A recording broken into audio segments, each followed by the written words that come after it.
Bonjour à vous tous. Donc aujourd'hui nous allons comprendre la démonstration de la caractérisation des bases, donc propriété de la page 17-18.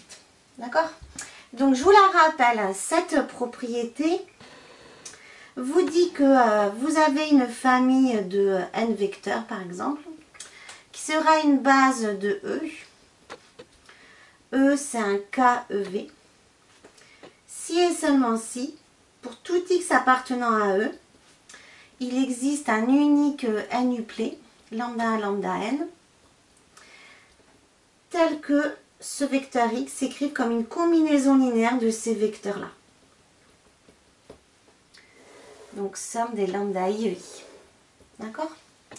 Donc, l'objectif, c'est de montrer cette propriété-là, propriété que vous avez vue lorsqu'on a fait la géométrie dans le plan.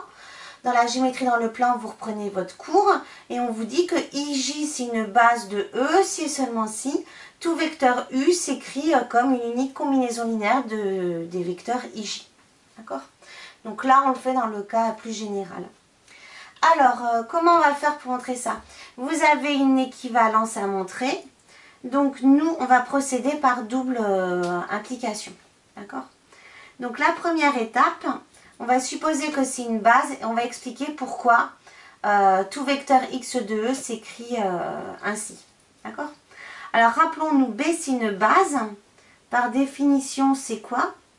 Ben, si B elle est génératrice,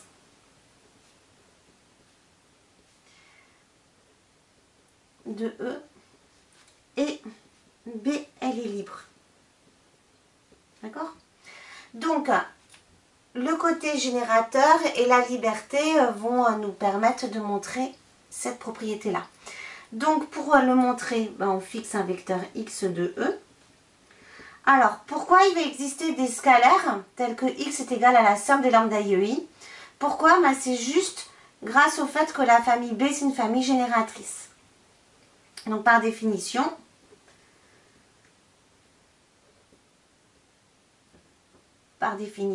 vu que B est génératrice, ben vous savez qu'il existe des scalaires, non forcément uniques ici, tels que le vecteur x est égal à la somme des lambda i et i.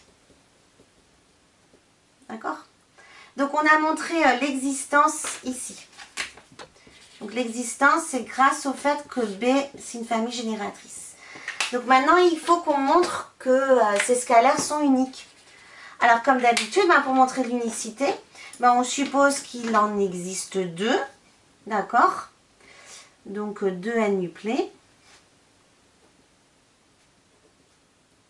Donc lambda, lambda n, mu1, mu-n,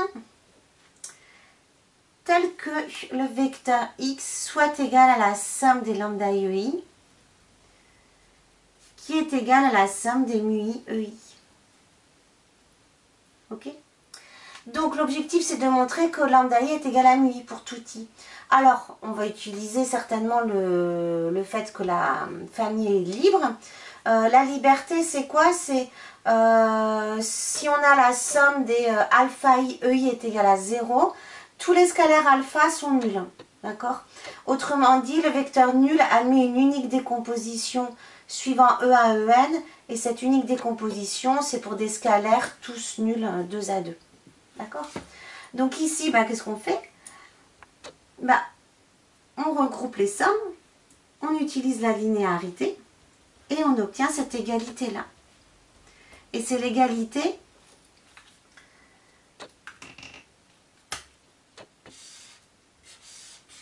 qui va nous permettre de montrer que lambda i est égal à mu i. Pourquoi? Ben, tout simplement parce que B, elle est libre. Donc pour tout i appartenant à 1n, lambda i moins mu i est égal à 0, donc lambda i est égal à mu i. Donc vous avez montré l'unicité grâce à la liberté de la famille. D'accord? Donc ça c'est le premier point de la démonstration. Alors réciproquement, on va supposer que tout ça est vrai, il faut montrer que B c'est une base. Donc pour montrer que c'est une base, là maintenant vous commencez à avoir la définition en tête, il faut montrer que B elle est libre et que B est génératrice. Alors pourquoi B est libre? Ben, on utilise la méthode, donc on fixe des scalaires lambda 1, lambda n, telle que la somme des lambda i, EI est égale à 0. D'accord? Vous savez ça comme hypothèse. Vous savez que pour tout x, il existe un unique couple, un unique n-uplet, pardon, tel que x est égal à la somme des lambda i, EI. Ok? Là, 0, c'est un vecteur. 0 est égal à la somme des lambda i, EI. Mais il admet aussi une autre décomposition. 0 est égal à somme pour i allant de n de 0 fois EI. Du fait de l'unicité, vous allez pouvoir identifier 2 à 2 les coefficients. Par unicité de la décomposition d'un vecteur,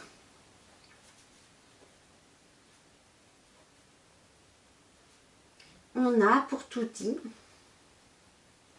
lambda i qui est égal à 0.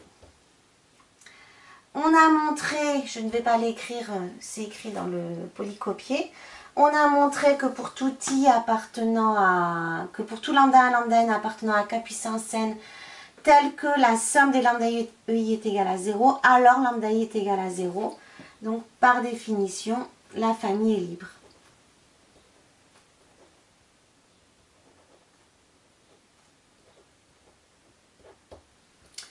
Donc maintenant, il nous faut montrer que cette famille, c'est une famille génératrice. Alors pourquoi elle est génératrice, cette famille?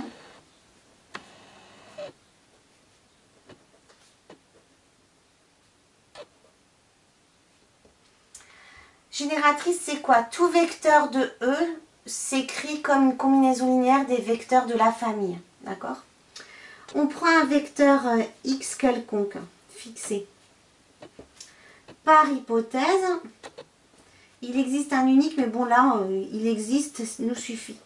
Il existe un n-uplet tel que le vecteur x, il est égal à la somme des lambda i, EI. D'accord? Donc là, vous avez montré quoi? Ben, vous avez montré que n'importe quel vecteur appartenant à E s'écrivait comme une combinaison linéaire de E1, En. L'ensemble des combinaisons linéaires de E1, En, ça s'écrit vect de E1, En. Donc rappelez-vous, ça signifie que l'ensemble E, ben, c'est un sous-ensemble de l'ensemble des combinaisons linéaires de E1, En. D'accord? Mais bon, on a l'inclusion réciproque qui est immédiate, puisque E1, En, ce sont des vecteurs de E. Donc, par double inclusion, vous avez que E, il vaut vect de E1, En. Et donc, par définition, ben B, elle est bien génératrice. D'accord? Donc, si une famille génératrice est libre, c'est une base de E. Vous avez démontré le résultat. Donc maintenant, vous pouvez vous faire un petit bilan. Mais bon, pour quand on vous pose la question de montrer que la famille est une base, soit vous montrez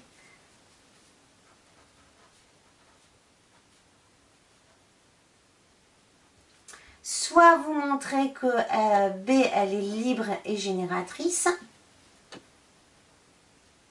soit vous montrez qu'en prenant un vecteur x de E quelconque, vous montrez qu'il existe un unique n-uplet tel que le vecteur x est égal à la somme des lambda i, EI.